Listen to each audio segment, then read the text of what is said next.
Čaute priatelia a kamarádi. 1. septembra bude v Bratislave na Národnej rade na Bratislavskom hrade deň otvorených dverí. Budú tam vystupovať všelijaké veci sa tam budú diť, budú tam vystupovať policajti aj na Národnej rade, tam budú a bude sa to konať 1. septembra.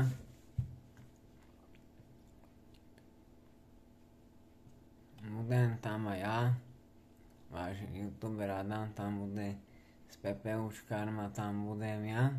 Bude sa tam PPUčkári a colníci, tam budú dynamické ukážky, statické ukážky nejaké a všelijaké také a bude sa tam aj strieľať a tak a budem tam aj ja, takže sa teším na túto parádnu akciu.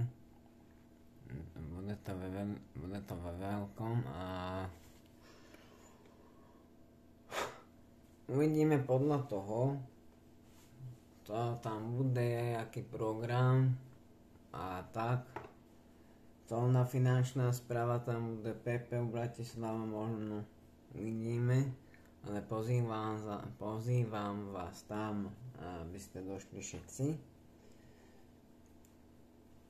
na deň otvorených dverí. Takže teším sa na to. Bude to velice fajn a uvidíme, aké to bude. A asi to bude dobre.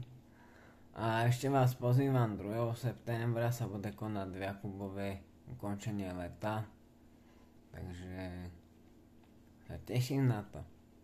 Bude tam Bukasový masív a tak ďalej. No. Takže tak. A vidíme sa tam. Čaute.